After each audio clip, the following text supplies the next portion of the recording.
Moi, mon témoignage, je le commence toujours par une date, le 22 juin.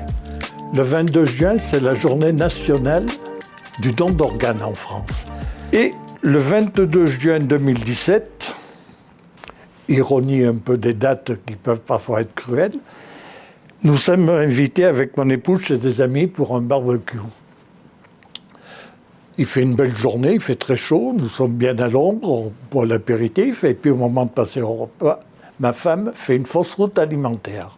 Vous savez ce que c'est une fausse route alimentaire? On avale de travers, l'aliment passe dans la trachée artère au lieu de l'œsophage et obstrue, et la personne ne peut plus respirer. Donc on appelle les pompiers, on appelle le SAMU, et moi, par la méthode d'Emlich, j'essaie de faire recracher l'aliment qui obstrue la trachée artère de mon épouse. Je n'y arrive pas.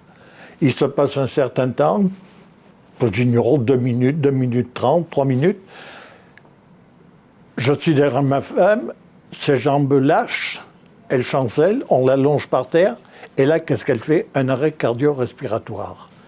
On attaque tout de suite les massages cardiaques.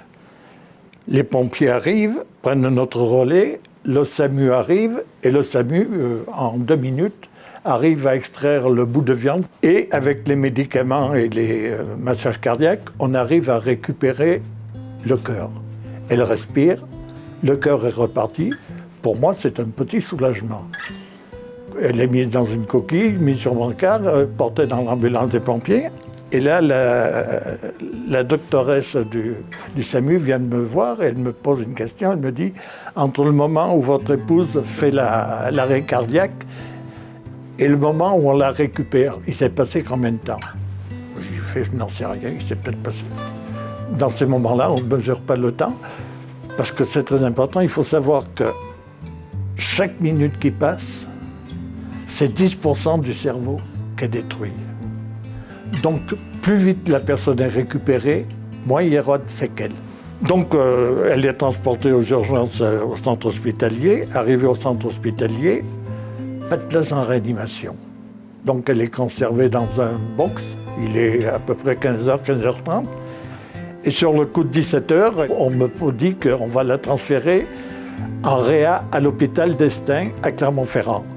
Donc, elle est mise sous respirateur artificiel pour le voyage en hélicoptère. On me dit que ce n'est pas la peine de monter à Clermont dans la nuit parce qu'on ne vous recevra pas à l'hôpital. Donc ma femme est transférée vers 21h30 à Estaing. C'est un jeudi, le jeudi soir. Donc le vendredi, avec mon fils, nous montons sur Clermont. Nous allons à l'hôpital d'Estaing. Nous sommes accueillis au service de réanimation. On m'amène dans le box où il y a mon épouse. Je rentre dans le box, je l'embrasse, je le tiens par la main, je lui parle. Si tu m'entends, serre la main. Aucune réaction, rien du tout. Voilà.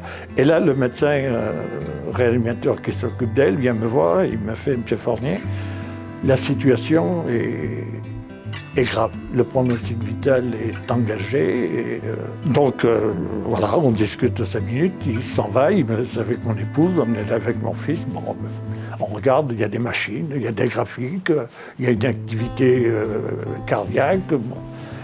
Ben, on sort de la chambre, on s'en va, et là le médecin nous dit « Vous repassez dans l'après-midi, repassez vers 16h, 16h30, on aura fait un premier examen, on pourra vous dire quelque chose. » Donc l'après-midi, on retourne au CHU d'Estaing, on nous amène dans la chambre de mon épouse, bon, je l'embrasse, elle est chaude, son corps est chaud, elle respire, rien ne me paraît bizarre.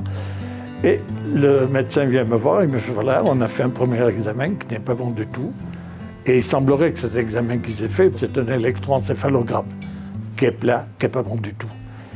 Et il me dit « Nous ferons dans la soirée un autre examen, un angioscanner. » Et là, donc, on s'en va et il nous dit on se retrouve demain matin, samedi, vers 10h, vous venez, on fera une petite réunion. Le samedi, 10h, on est à l'heure, on arrive, on m'amène d'abord dans le box de mon épouse, je l'embrasse, son corps est chaud, elle respire, il y a une activité cardiaque sur les machines. Pour moi, tout est parfait. Donc on fait une réunion dans une pièce à côté, il y a les 2 médecins réanimateurs, il y a une infirmière que je n'arrive pas à identifier tout de suite, et je suis avec mon fils. Et là, le médecin me dit, voilà, M. Fournier, je vous annonce le décès de votre épouse. Il fait comment? Mon épouse? Je viens de l'embrasser, elle est chaude, elle respire, il y a une activité cardiaque.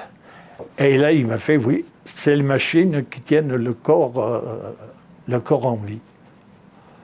Donc, M. Fournier, il y a une mort encéphalique.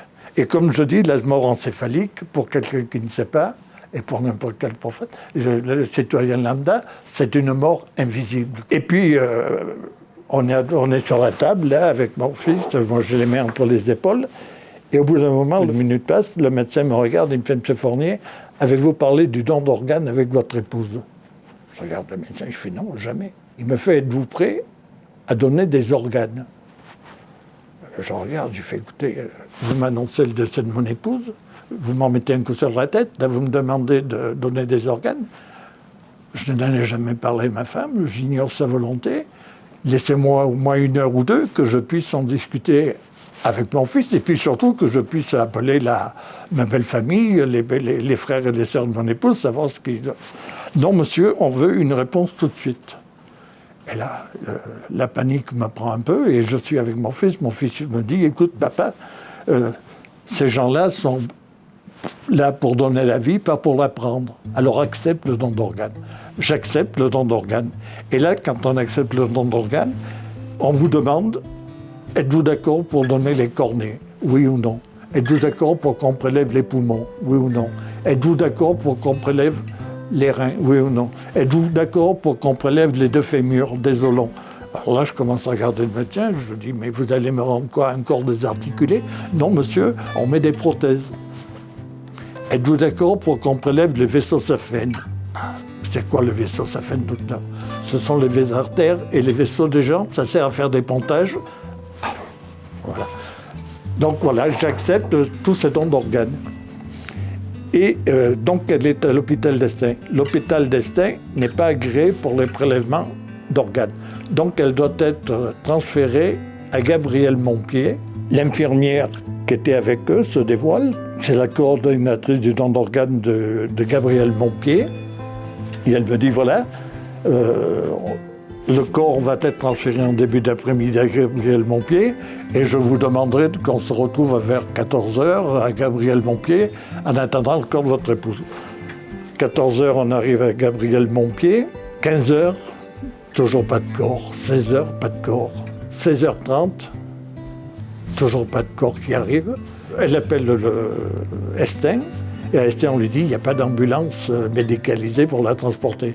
Et finalement, le corps arrive vers 17h30. Et entre-temps, vers 16h, donc la coordinatrice du don d'organes nous amène au bureau de l'état civil pour faire la déclaration et enregistrer le décès. Et on me demande les pompes funèbres que j'ai sur Aurillac pour les avertir, pour qu'ils puissent venir récupérer le dimanche matin le corps pour le rapatrier sur Aurillac. Donc le travail de la coordinatrice consiste à avertir l'agence de biomédecine qui gère les dons d'organes. C'est elle qui attribue les greffons aux personnes. Elle doit avertir les équipes opératoires. Par exemple, les poumons, c'est un chirurgien thoracique. Les reins, c'est un chirurgien, un néphrologue, un urologue. Les varices, c'est un médecin vasculaire. Les fémurs, c'est un orthopédiste. Donc, il faut avertir tout un tas de médecins, de chirurgiens, pour venir prélever ces organes. Le corps, donc, comme j'ai dit, arrive vers 17h30, 18h, on vient me chercher pour m'amener dans la chambre où est ma femme. Et là, je rentre dans la chambre et toujours cette vision. Ma femme qui respire, une activité, je l'embrasse, son corps est chaud, j'y tiens la main. Et j'ai du mal à accepter la mort encéphalique.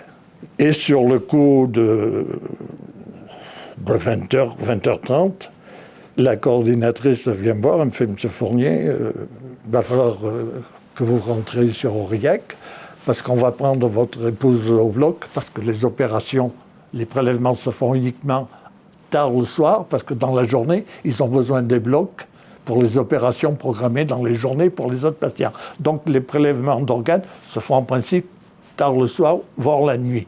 Et l'infirmière me laisse seule 10 minutes avec mon épouse, bon, pour un dernier au revoir si on veut, quoi. Et elle rentre à nouveau dans la chambre. Vous savez, quand on est hospitalisé, on a un petit bracelet autour du bras avec son nom. Et là, l'infirmière arrive, coupe le petit bracelet et en met un autre. La curiosité fait que je vais voir ce que c'est. Ce n'est plus Madame Fournier, c'est un numéro. Alors je vous explique pourquoi. Le don d'organes est anonyme et les médecins qui vont prélever les organes vont prélever un numéro. Ils ignorent l'identité de la personne. Et sur chaque conteneur dans lequel les organes prélevés seront mis, figurera ce numéro. Et c'est un numéro qui est attribué par l'agence de biomédecine. Ce numéro, c'est un numéro cristal. Voilà. Comme je dis, moi, le don d'organes, c'est un geste de solidarité, c'est un geste de générosité. Il ne faut pas avoir peur d'en faire quand on a la possibilité. Surtout que les patients qui peuvent donner sont très rares. Les morts encéphaliques, c'est grosso modo 1500 personnes qui sont prélevées par an. C'est donc très, très peu. Et surtout, il faut en parler en famille. Il faut connaître les volontés des gens. Il faut faire savoir aux autres ce qu'on veut faire. Parce que lorsqu'on se trouve dans le cas où je me suis trouvé, qu'on puisse dire oui. Moi, pour moi, ça a été... j'ignore toujours quelles étaient les volontés de mon épouse. J'ai fait les dons, mais je ne sais pas si elle était d'accord.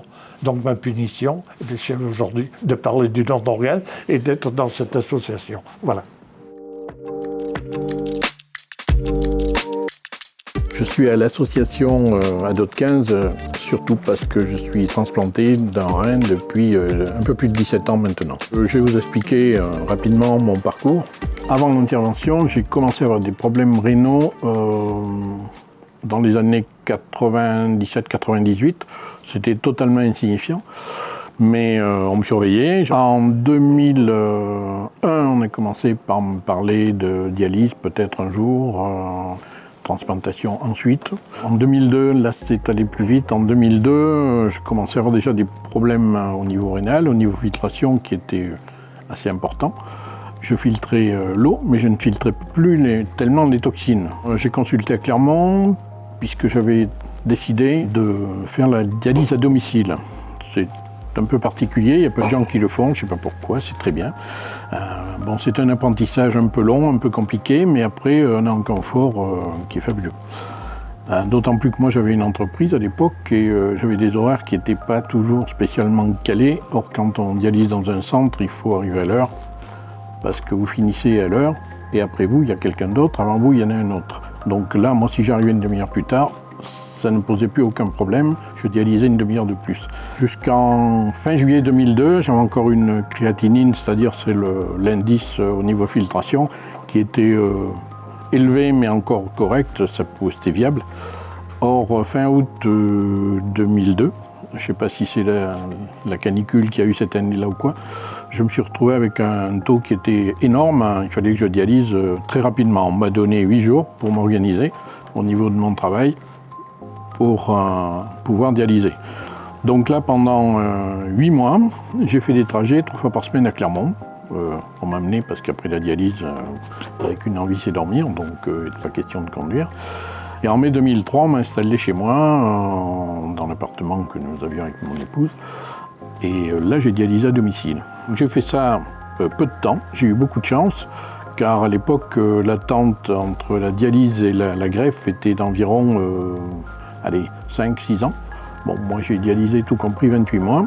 C'est un concours de circonstances. J'ai été transplanté un 1er janvier. Or, la nuit de la Saint-Sylvestre, il y a beaucoup de gens qui ont été appelés avant moi pour la greffe, ils n'ont pas voulu se déplacer. Moi, quand on m'a appelé, j'ai pas réfléchi, j'y suis allé. Conclusion, je suis greffé. Voilà. Bon, après les premiers mois, c'est un petit peu compliqué parce que vous avez un suivi qui est très strict. 2 fois par semaine à Clermont pour des contrôles. 2 à 3 prises de sang par semaine. Bon, ça c'est pas bien dur, mais enfin c'est contraignant. Au fil du temps, le premier trimestre, deuxième trimestre, il y a un peu moins. Au bout d'un an, c'est tous les 15 jours. Et puis après, bon, ben là maintenant, j'y vais tous les 3 mois par... c'est moi qui ai décidé ça. Je pourrais y aller tous les 6 mois. À 17 ans, je pourrais y aller tous les 6 mois. Mais je préfère y aller tous les 3 mois pour avoir un suivi correct. Ça se passe bien. Ça se passe très bien. Bon, il y a des effets secondaires comme tous ces traitements.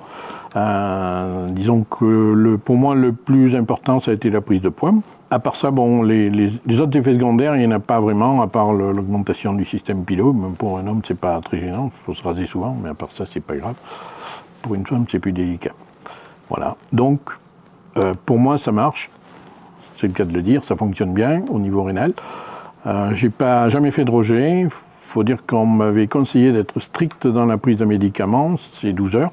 Toutes les 12 heures. C'est médicaments qui ont un effet retard. Je les prends effectivement toutes les 12 heures. À une minute près, pas plus. Hein. C'est très rare que je dépasse d'une minute, que ce soit avant, après. Voilà. Je conseille à tout le monde, tous ceux qui sont en attente de greffe, déjà ne pas stresser, parce qu'il n'y a pas vraiment de raison de stresser. Par contre, s'il y avait plus de dons, ça éviterait aux gens de perdre du temps, d'attendre et voire de mourir. Par tous les ans, il y a beaucoup de gens qui meurent en attente de greffe.